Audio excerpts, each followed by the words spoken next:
Akkam jirtu daawwattoota kiyya. Guyyaa har'aa kaasee akkaataa kamiin Microsoft PowerPoint fayyadamnee dookimentii keenya Word irrattis haa ta'u Excel irratti qindeeffannee sana akkaataa kamiin presentationif dhiyeessina, akkaataa kamiin slaayidii qopheeffanna kan jedhu kan waliin ilaallu ta'a. Kutaawwan darban boqonnaa lamaan qooduudhaan boqonnaa tokko keessatti Microsoft Word, boqonnaa lama keessatti immoo Excel ilaaluun keenya ni yaadatama. Boqonnaa kana keessatti immoo kan ilaallu akkaataa kamiin PowerPoint fayyadamne dookimentii keenya presentationif dhiyeessina kan jedhu waliin ilaalla.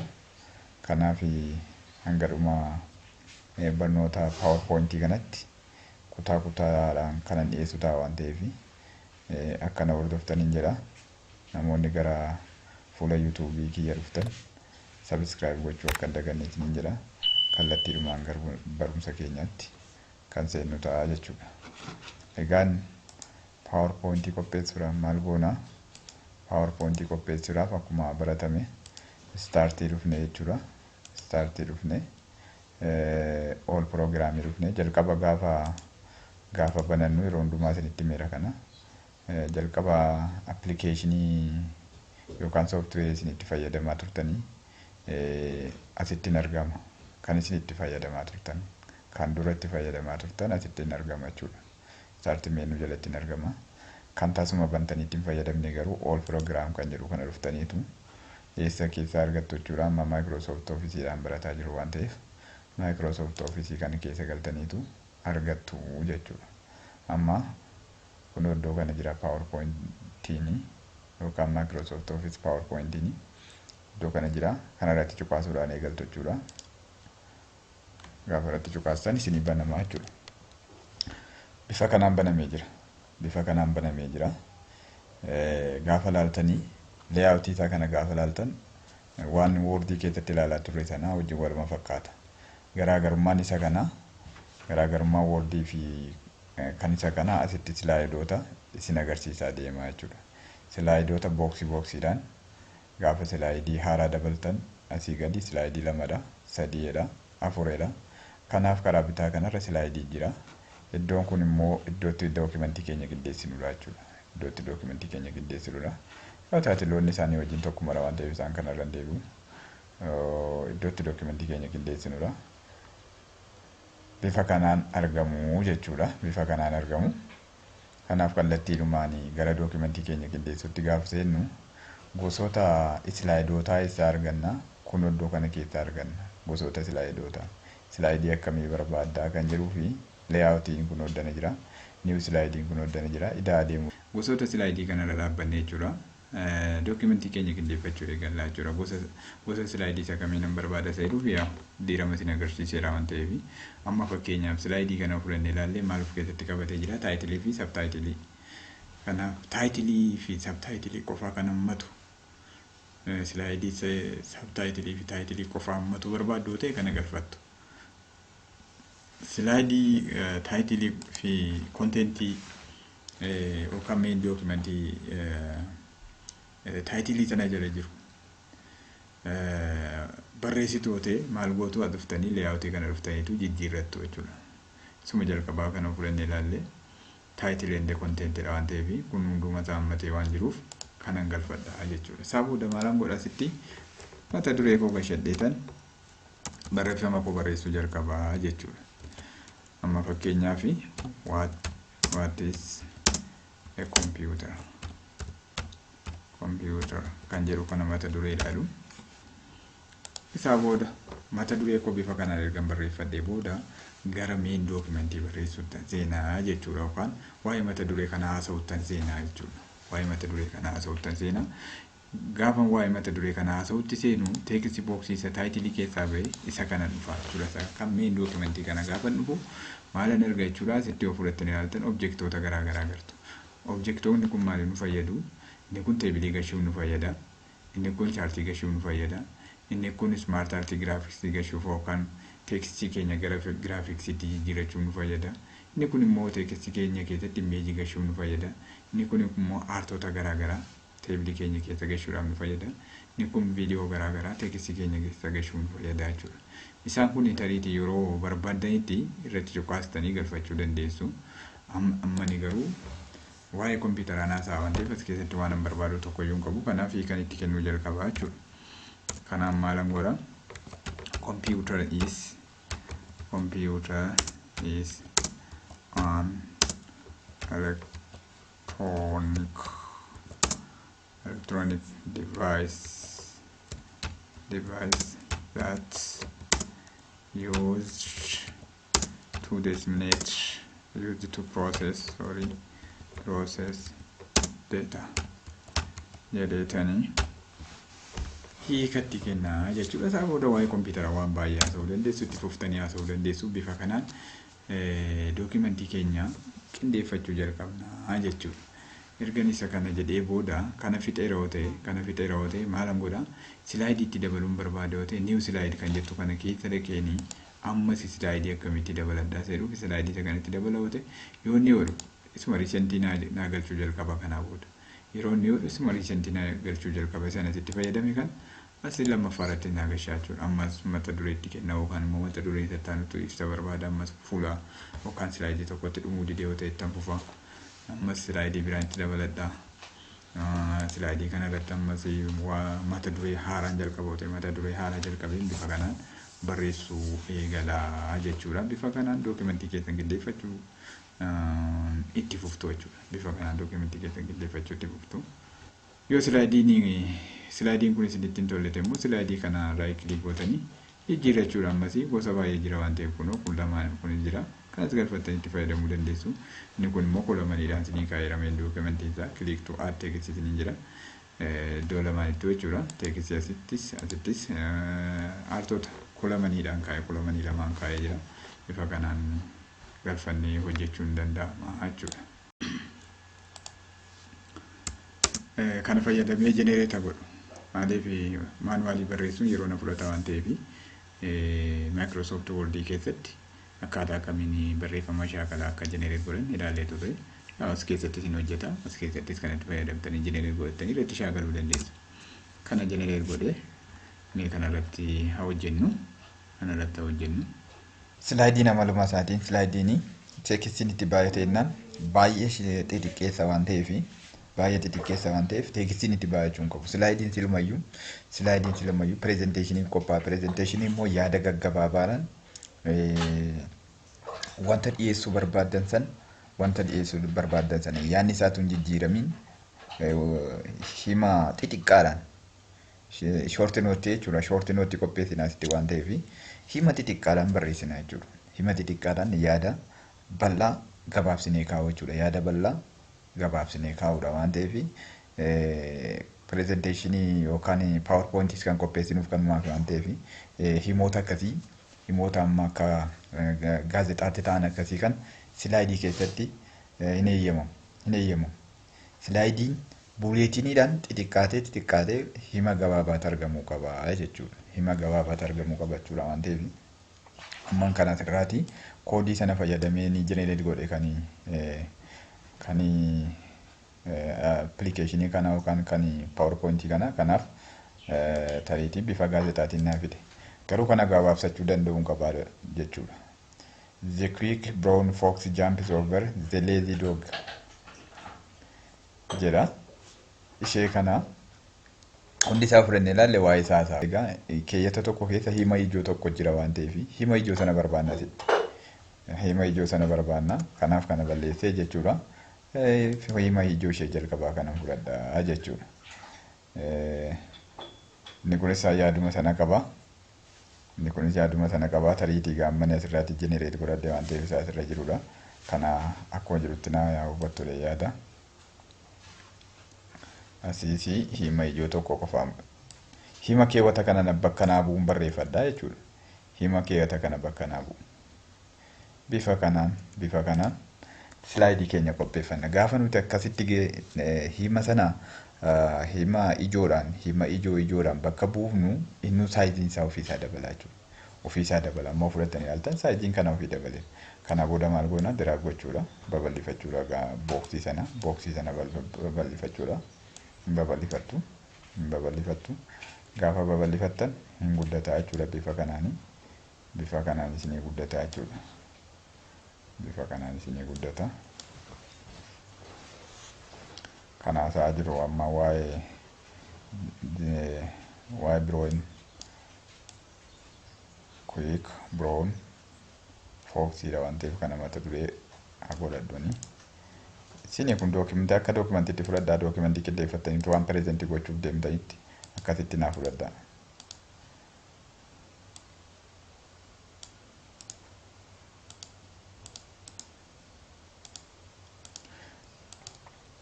bifa kanaan qopheeffanna jechuudha amma ofirranne ilaalle standardize kan ta'e 30-28 barree saayiziin slaayidiidha garuu sanaa ol booldi ta'e naaf mul'atu jettu ta'e guddifachuu dandeessa amma 32tti deemuu dandeessu inni rakkina hin qabu inni filannoo keessanii saayizii isaa guddifachuu dandeessu inni kunis bifuma kanaanidha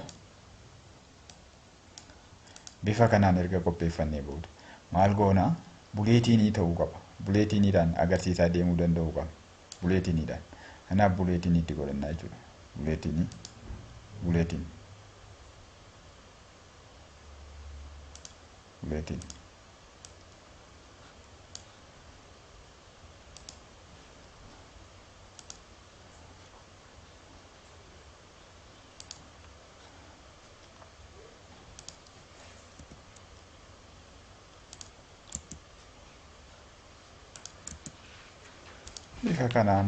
bifa kanaan dookimentii keenya qopheeffachuu dandeenya jechuudha. Barreeffamatti kana ijoolleen barreeffama kompiitaraa shaakaltanii itti fayyadamuu dandeessu. Barreeffama hima kana keessa jechuudha. Hima kana keessa qubeen hin jirre hin jiru. Qubeen hunda isaanii jira. Qubeen 32 keessa jira. Kanaaf itti fayyadamaa yeroo barreeffama shaakaltan the quick brown fox jumps over the lazy dog kan jedhu kana keessa hunduma jira jechuudha hunduma jira kanaaf yoo itti fayyadamtan gaariidhaan jedha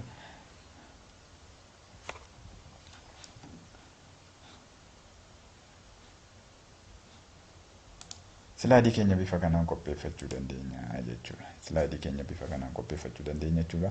Namoonni slaidii qopheeffachuu barbaadan bifa kanaan slaidii keessan qopheeffadhaati. Yaa isa kana qubee jalqabaa gurguddaa gochuudhaa fi amala akkuma kanaan dura jenne sana tokkuma waan ta'e booddee wajjin sana fayyadamtanii gurguddifachuu dandeessu. Kalarii bifuma kanaan sirreessuu dandeessu. Everything waan hundumaa kan wordii keessatti haasofnu suni haasaa turre sun asitti ni hojjeta jechuudha. Hundi isaa hin hojjeta. Asitti hin hojjeta.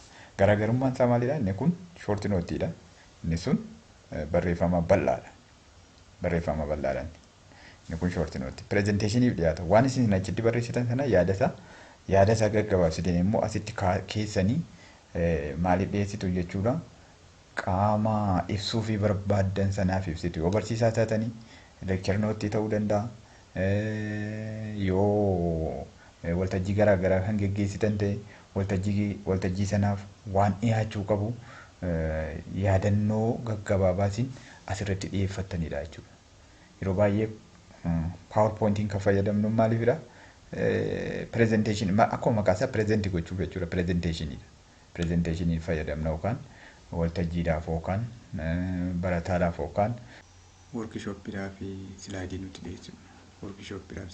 dhiyeessinu. Bifa kanaan dookimentii keessan qopheeffachuu dandeessu. Mee ni kan biraan akkaataa kamiin imeejii gashanna yookaan teebilii gashanna ta'edhuu fi asumaan isin agarsiisuu fi maal goona slaidii haaraa daballume. Slaidii haaraa sitti daballu bifa kanaan jira. Yoo teebilii gashachuu barbaadan atuftanii jechuudha. Teebilii meeqa kulamanii meeqa roo meeqan fayyadamaa ta'e roo 5 jiru mee roo 6 jiru bifa kanaan galfannaa jechuudha. Erga galfanne booda adjustii gochuudha. Bifa kanaan galfanna. Bifa kanaan galfanne adjustii gochuudha. Asitti taayitilii teebilii sanatti himna. Asitti taayitilii student maal jennu asitti maqaa barataa tarreessina. yeroo baay'ee asitti kan yeroo jalqaba giddeeffannu utuu noormaalii ta'e diizaayiniin teebilii sanaa noormaalii nuuf haa ta'u kun wanti woordii irra jiru asitti sokkumadha waan ta'e kan woordii sana fayyadama diizaayiniin teebilii kanaa noormaalii nuuf haa ta'u sababiin isaa maaliif yeroo jalqabaa noormaalii nuuf haa ta'u isaa booda sirreeffachuu dandeenya liistiidha kuni liistii nambariidha student neemiidha kuni student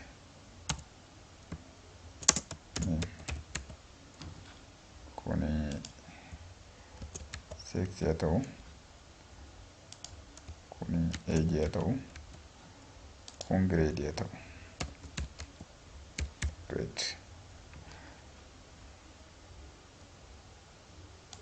kana asitti ajjeessi godhachuu dandeessu waan woordii keessatti beektan sun asitti isinuma hojjeta yoo itti dabaluu barbaadan dirooyingii kun asii fudhattanii asii gaditti dabaltu asii gaditti dabaluu dandeessu yoo barbaadan waan teebilii keessatti kanaan dura kaase sana hundi isaa isin hojjeta jechuudha itti dabaluu dandeessu bifa kanaan yeroo usitti dabaluu barbaadan dirooyingii kanaa dhiisu yeroo usitti dabaluu barbaadan selekti gootanii waan woordii keessatti kaasaa turre hunda isaatu asitti hojjeta jechuudha itti dabaltu biloo abbaaf bifa kanatti dabaltanii yoo guddata ta'e silaadii isaa haaraatti ceesifna jechuudha sila yoo baay'ee kanaa ol guddata ta'e maal goona jechuudha silaadii haaraatti ceesisuun dirqama ta'a silaadii haaraatti amma kun hin guddata kanaaf kana ajjeessa goone bifa kanaani bifa kanaan ajjeessa goone amma gaafa fudhattanii ilaaltanis keessatti waan barreessitan barreessitu jechuudha nambariingii itti kennu kana nambariingii waanuma amma sila isiniin jedhee waan woordii keessatti baranne hunduma isaa asittis hojjeta waan ta'eef itti fayyadamuu dandeessu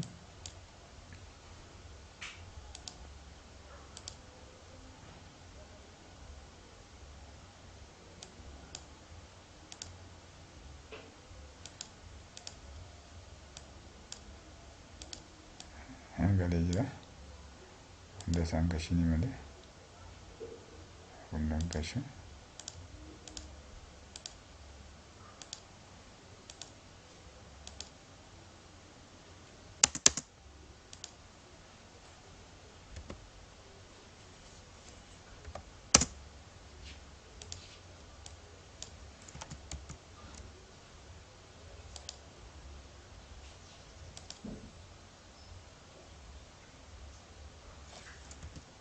Oke, taabiidhaan adeemnu.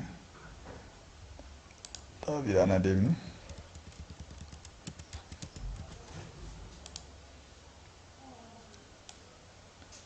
Oke.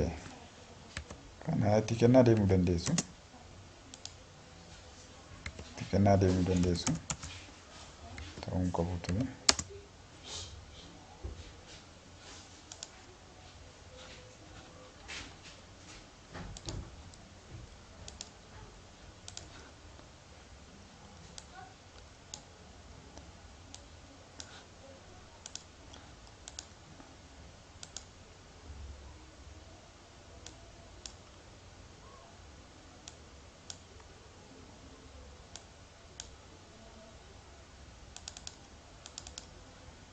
Bifa kanaan teebilii galfachuu dandeenya jechuudha. Bifa kanaan teebilii galfachuu dandeenya. Bifa kanaan teebilii galfachuu dandeenya. Nambaringii asirratti adidaa jira. Adiduun qabu ture. Adiduun qabu ture. Yoo ilaaltan amma wal fakkaataa fiduun qabu. Fakkaataa fiduun kontiineetii ta'uu qaba ture. Yaa nuti itti kennu.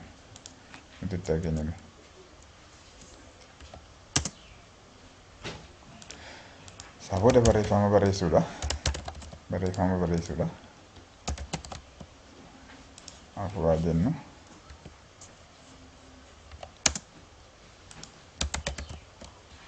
As keessaa male, female jedhaati haa ta'uun egaa isaa isintu beeka.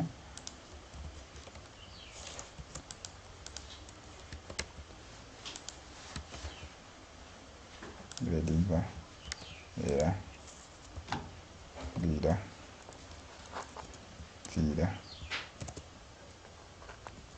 Era. Natti dabalu remark jechuu dandeessu. Remark. Irratti kennuu dandeessu. Bifa kanaan teebilii qindeeffachuu dandeenya jechuudha. Bifa kanaan teebilii qindeeffachuu dandeenya. Tariitii slaayidii biraa ammas itti dabalee bifa akkaataa kamiin immoo kan biraa immoo imeejii immoo gashinaa jedhuuf kunu imeejiitu bifa kanaan jettanii asuma irraatii waammattu jechuudha. Waa'ee mata duree sanaa imeejiin jira sirra. Monthly service free for small office, home office, school. Imeejii kun imeejii asirra. Tariitis. Imeejiin kanaan duraati. Bifa kanaan imeejiitti gaafachuu dandeenya jechuudha. Kan biraa immoo maal goon? Kan biraa immoo maal goon? Kan biraa immoo isti maal agashinu? Okay, kun imeejiidha warroonni kun chaartiidha. Imeejiidha chaartii yaa usuudhe kan akkaataa kamiin akka chaartii fayyadamnus kanaan dura ilaalleerra waan ta'eef badaa. Inni kun haaraa biti gashitanii chaartii gashuu dandeessu. Bifa kanaani. Jessi gochuu jechuudha kanaa booda. Wanti jiru kanaan dura ilaalleerra kana waan ta'eef. Kanaan dura kana ilaalleerra waan ta'eef kana irra hin deebi'u. Kanaa booda kana sirreeffachuu qofaadha. Kaataagorii kana sirreessitanii siirasii kana jala daataa keessan daataa sana sirreeffatanii gashuu qofaadha.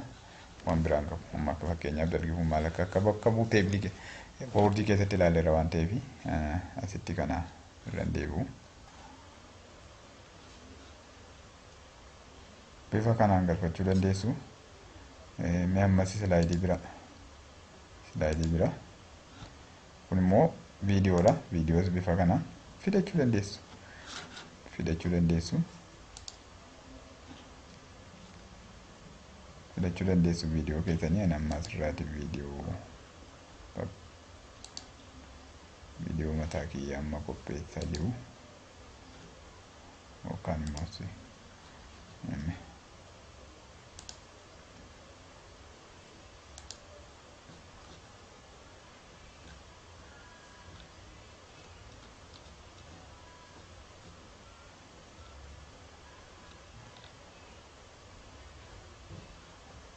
okay, viidiyoo asirraan qabu booda isin agarsiisa.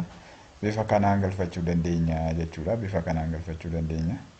Warroota kana isin shaakala.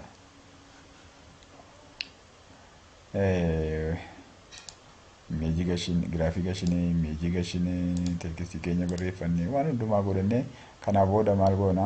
Ispeelingii irariis bifuma kanaan ispeelingii irarii qaba amma kuni. Kana maalan godhaa raayit kilikii godhee akkuma woordii keessatti ilaalle sanadha waan biraan qabu. Sirrii ta'een filadhaa bakka naa sirreessaa jechuudha. Bifuma kanaan justifikeeshinii isaas sanumadha. Justifikeeshinii yeroo baay'ee yoo akkasitti taa'e bareedaadha.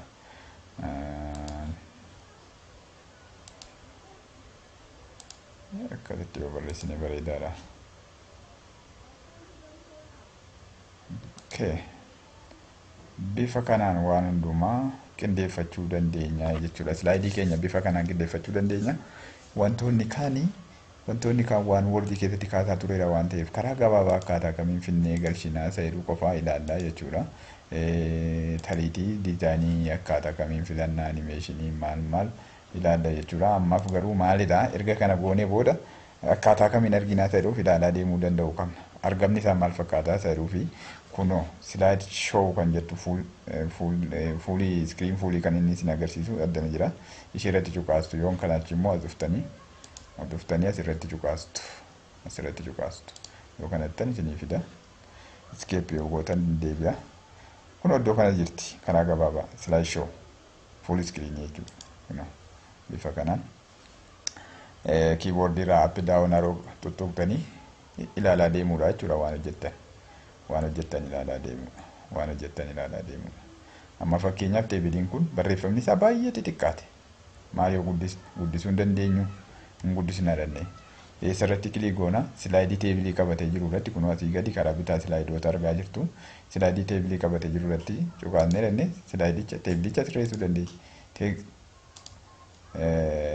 Foontiin isaa sirrii biti kun waan ta'eef foontii isaa dabala.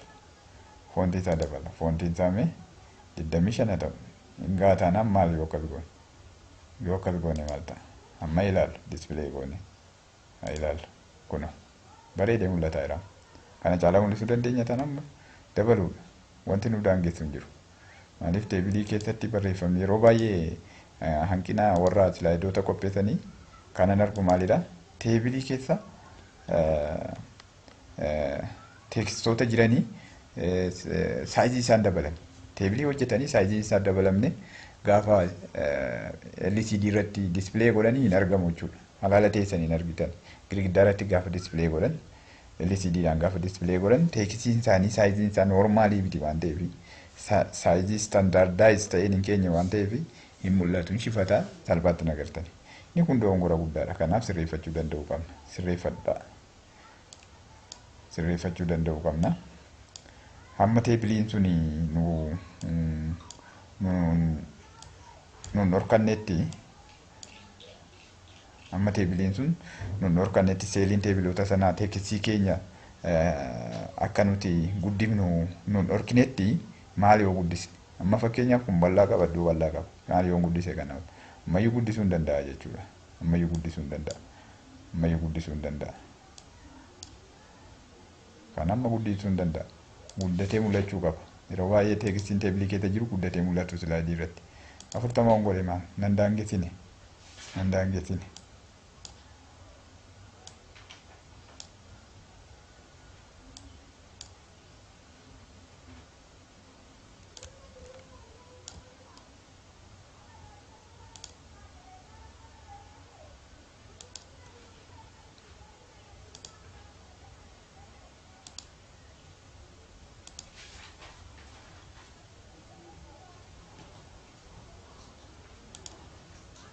Ifama.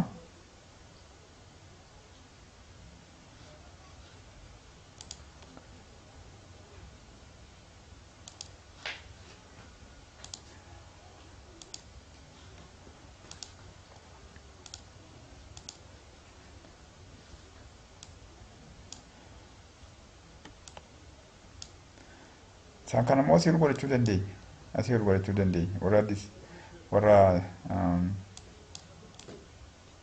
Warra text directionii akkuma kanaan dura baranne sanatti hojjechuu dandeenya. Kunoo bifa kanaan. Kattiin haa ta'u. Isaa booda dispilee goonee ilaalu. Bifa kanaan amma booldi ta'e mul'ata jechuudha. Kun amma girgiddaa irratti baay'ee booldi ta'e mul'ata. Bareedaadha. Bifa kanaan teebilii keenya qindeeffachuu dandeenya. Kana shaakalaan isiniin jedha. Kutaataanu akkaataa kamiin woordii irratti dookimentii qindeeffanne as fidnee hojjetachuu dandeenya kan jedhu ilaalla.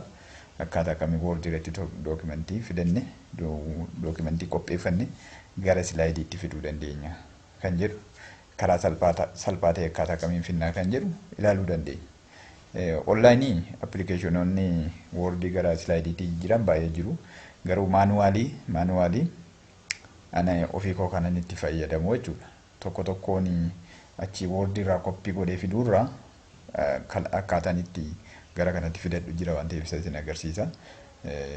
Namoonni fuula yuutuubii kiyyaaf haaraa taatan sabiskiraayib gochuu akka hin dagannee isiniin jedha. Nagaan naa tura.